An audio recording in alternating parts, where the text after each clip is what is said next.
introduce the need for load calculations, discuss the importance of solar radiation in air conditioning, discuss solar geometry, present methods for estimating solar radiation on any surface. At the end of the lecture, you should be able to explain the importance of solar radiation in air conditioning, define and explain various terms related to solar radiation, calculate various basic and derived solar angles, and finally estimate direct, diffuse and reflected radiations on any surface. So, let me give a brief introduction. Why do we have to carry out cooling and heating load calculations? Cooling and heating load calculations are carried out so that the equipment designed or selected serves the basic purpose of air conditioning. So, this is a very important activity. From the load calculations, one can estimate the capacity that will be required for various air conditioning equipment. And actually cooling and heating load calculations is a very stepwise procedure, it is a systematic stepwise procedure. You have to have certain inputs like the specifications of the building, the load pattern and all that, and from these specifications you have to calculate various energy flows across the building. Okay. For example, energy transfer to the building or energy transfer from the building, energy generated inside the building, etc. Okay. So, from these at the end of these this stepwise procedure, what you get is the total load on the building. Okay. So, this total load on the building is required in order to estimate the capacity of the cooling or heating equipment. Okay. This is the purpose of cooling and heating load calculations. Okay. So, why do we have to bother about solar radiation in air conditioning? What is the importance of this? It is important to understand the various aspects of solar radiation because a major part of building heat gain is due to solar radiation. So, in order to estimate cooling and heating loads, one has to take solar radiation into account. And second reason is that by proper design, it is possible to harness solar energy beneficially, thereby reduce the cost of air conditioning system. This is very important reason also. And the third reason is that in certain instances, it is possible to devise cooling and heating systems that run only on solar energy. Okay, so this is a very important. This is very important as far as energy conservation is concerned, because it is possible in some cases where you can have a cooling system. For example, using an absorption deficient system, you can devise an air conditioning system which runs only on solar energy. Okay, so it does not require any other energy input. So, this is very beneficial as far as certain remote areas are concerned, and it is also very good from energy point of view and also from environment point of view, because solar energy, as you know, is renewable and it is very non polluting. Okay, so you have to understand the solar radiation properly so that you can use it properly to reduce the load on the equipment, the load on the heating and cooling, so that you can go for a smaller equipment which will reduce the initial and running costs, and you can also design systems which use solar energy. Okay. First, let me give a very brief introduction to solar radiation. As you know very well, the sun, which is nothing but a star, is treated as a radiant energy source with surface temperature that is equivalent to that of a black body at 6000 Kelvin. Okay. So, this is equivalent to a black body of surface temperature which is approximately equal to 6000 Kelvin. Now, the spectral distribution of solar radiation is given in the table here. So, you can see here that the solar radiation stretches from about 0.29 microns up to about 4.75 microns, and it consists of invisible ultraviolet radiation which lies in the wavelength band of 0.29 microns to 0.4 microns, and it consists of about 7% of the total radiation, and the visible radiation which lies between 0.4 to 0.7 microns consists of about 39% of total solar radiation, and the near infrared radiation, which is in fact gives rise to heating effect, lies in the range of 0.7 to 3.5 microns, and it consists of about 52% of the total radiation. And finally, you have far infrared or FIR radiation which lies in the range of 4 to 4.7 microns, and it consists of 2% of the total radiation. So, you can see that the majority of solar radiation lies in the range of visible radiation and near infrared radiation. Okay, so almost 91%. That is the reason why the sun is a major source of light as well as heat. Okay. Now let me define what is known as a solar constant. A solar constant is the flux of solar radiation on a surface normal to the sun's rays beyond the earth's atmosphere at the mean earth sun distance. Okay, it is important to understand this definition. It is nothing but the solar radiation per unit surface which is kept normal to the sun's rays and which is kept beyond the earth's atmosphere, okay, and at the mean earth sun distance. Though this solar constant value varies with time from day to day, the currently accepted value is about 1370 watt per meter square. Okay, so you can use this value in calculations. And what happens to the solar radiation as it enters into the environment or as it enters into the atmosphere? In passing through the Earth's atmosphere, the solar radiation gets depleted due to reflection, scattering and absorption. So, we know very well that the atmosphere, Earth's atmosphere consists of various gases, it consists of water vapor, it consists of several dust particles of several sizes. Okay, so atmosphere consists of all these things. So, as the solar radiation enters the atmosphere and as it passes through the atmosphere, it gets reflected, it gets absorbed, it gets diffracted. Okay, so it undergoes all these processes as it passes through the Earth's atmosphere. Okay, so ultimately the end result is that even though the solar radiation or the solar constant is 1370 watt per meter square beyond the Earth's atmosphere, as it arrives at the Earth, it gets depleted considerably because of the presence of the atmospheric gases, dust particles, water vapor, etc. Okay. And the extent of depletion depends on the composition of the atmosphere and the length of travel of sun's rays. Okay, so obviously the composition of atmosphere has a great effect on the extent of depletion, and it also depends upon the length of the travel of sun's rays. And the length of travel depends on what is known as altitude angle. So I will define this altitude angle a little later. Now let us briefly look at Sun-Earth relationship. We know that the planet Earth makes one rotation about its axis every 24 hours and one revolution about the Sun in a period of about 365.25 days. Earth's equatorial plane is tilted at an angle of about 23.5 degrees with respect to its orbital plane. This is very important. For example, in this figure you can see that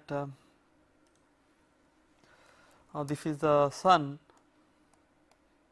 Okay, and this is the Earth. So, Earth is orbiting around the Sun, not in a circular this thing, this is slightly elliptical, and it is tilted at about 23.5 degrees centigrade with reference to its own axis. So, it is not perpendicular, you can see that it is slightly tilted. Okay, this is the pole, north south pole of the Sun, so it has a tilt, right. So, this angle is about 23.5 degrees. Okay, and you can see the position of the, if you take the Sun as a reference, then you can see the position of the Earth at different days. For example, at on June 21st its position is like this, and on September 21st it is like this, on December 21st it is like this, and on March 21st it is like this. Okay, and June 21st is known as summer solstice, and September 21st is known as autumnal equinox, and December 21st is known as winter solstice, and March 21st is known as vernal equinox. Now, if you look at this figure, you will find the tilt and what is the effect of the tilt. Okay, for again you can see that there is this angle is 23.5 degrees centigrade, and on June 21st this is your northern hemisphere and this is your southern hemisphere. Okay, so on June 21st the northern hemisphere is tilted towards the Sun. Okay, whereas the southern hemisphere is tilted away from the Sun. So, as a reason you find that the northern hemisphere experiences summer during this season. Okay. Similarly, when you come to December 21st, this is the northern hemisphere, this is southern hemisphere. Okay. Northern hemisphere is tilted away from the Sun, whereas southern hemisphere is tilted towards the Sun. As a result, this experiences winter, okay, the northern hemisphere, whereas the southern hemisphere experiences summer. Okay. So, the seasonal variations are mainly because of the tilt angle. Okay.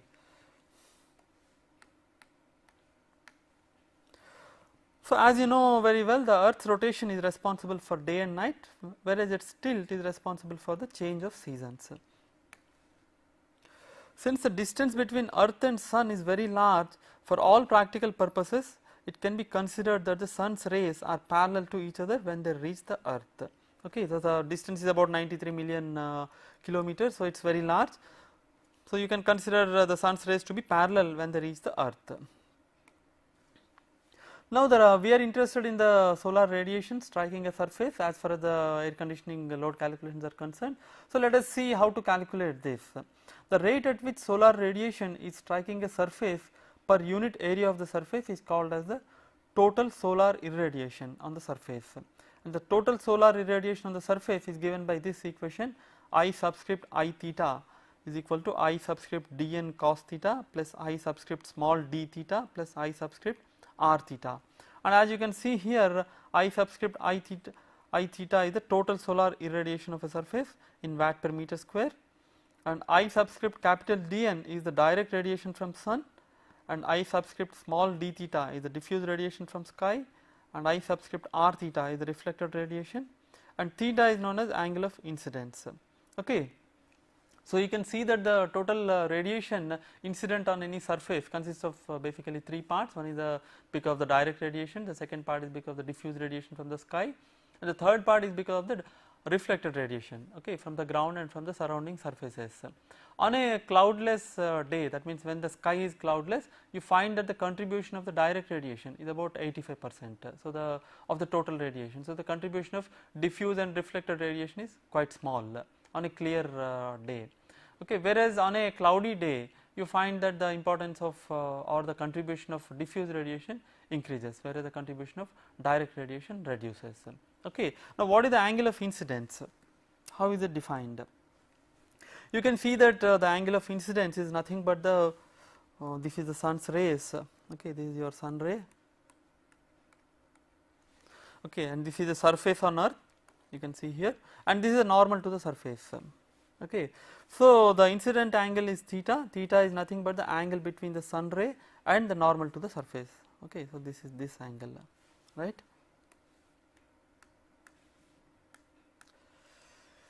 Now the incident radiation depends on solar geometry involving several basic and derived angles. So it is important to understand these angles. And what are the basic solar angles? The basic solar angles are, the first one is what is known as latitude, and the latitude indicates the location on earth. So what is this latitude?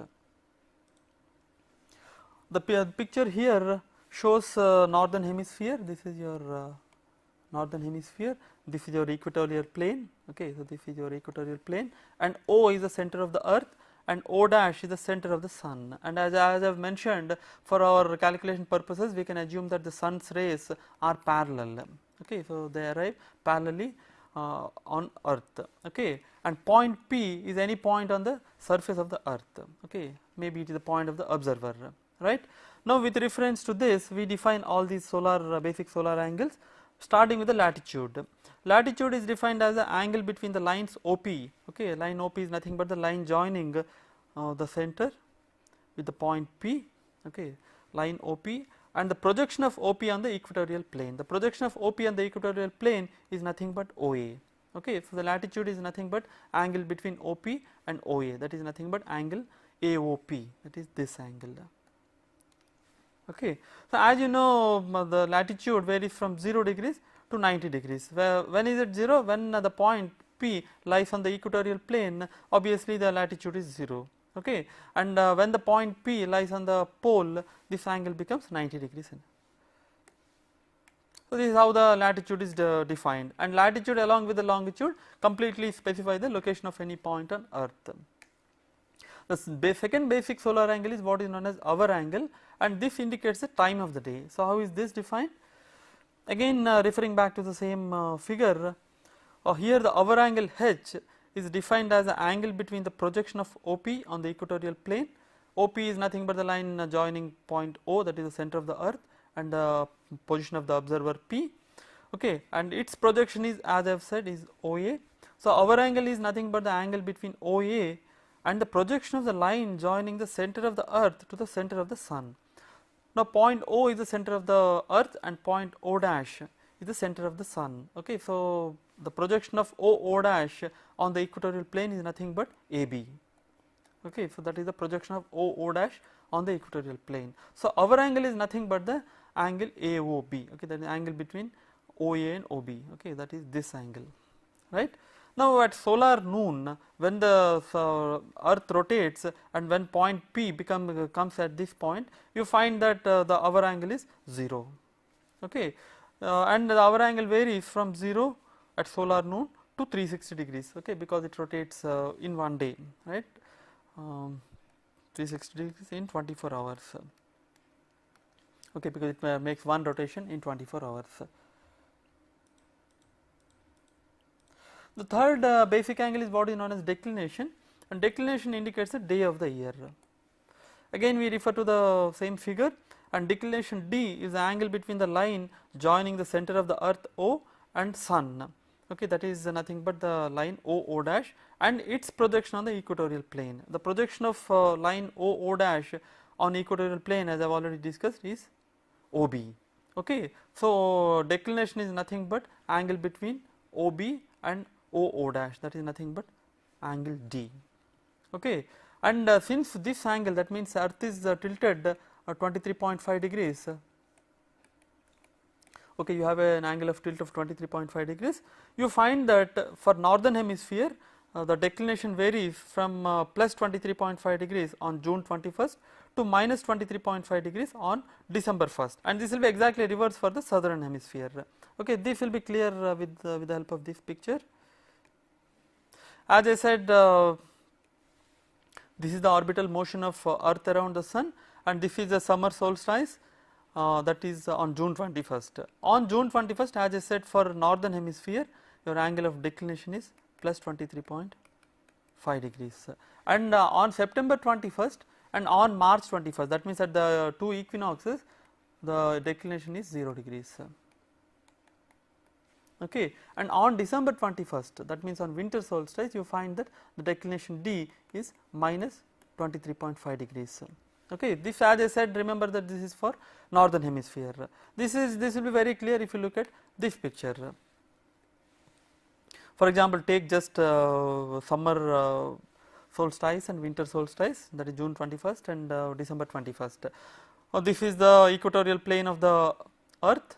Okay, and since this angle is 23.5, this angle is tilted as 23.5, the declination is nothing but this angle. Okay, so this is also 23.5 degrees. Okay, so by convention we take this as plus 23.5 degrees centigrade, and on winter this is your equatorial plane and this is your angle of declination. Okay, the line joining point O and this and its projection on equator. Okay, so this angle is minus 23.5 on December 21st. Okay, so it varies from plus 23.5 to minus 23.5 through 0 degrees, and it is 0 degrees at the two equinoxes.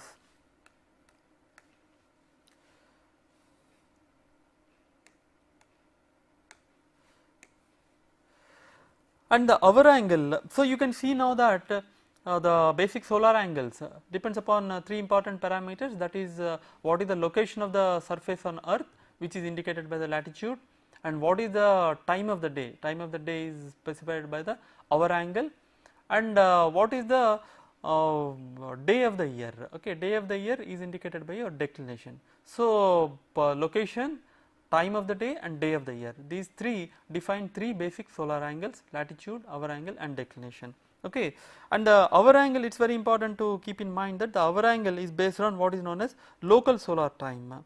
What is local solar time? Since the earth's orbital velocity varies throughout the year, the local civil time, which is based on our clocks, either mechanical or electronic, is different from the local solar time. So local civil time is what is the time shown by your watch, whereas the local solar time is, for example, time shown by, let us say, a sundial. Okay, so this is the time shown by a sundial. You will find that these two will be different. Okay, they are not exactly equal, and the difference between the local civil time and the local solar time is what is known as equation of time, or EOT. Okay, and empirical equations for EOT are available. So if you know the day of the year, you can calculate what is the equation of time for a particular day. Okay, it is taken as constant for a particular day, so you can calculate EOT as a function of the day of the year. Okay, if you know the number of the day, you can find out EOT, and the mean monthly mean values of EOT are also available in tabular form. So if you look at ASHRAE handbooks or anything, you will find the values of EOT. Okay, and at any local at any location, the local solar time LST is given by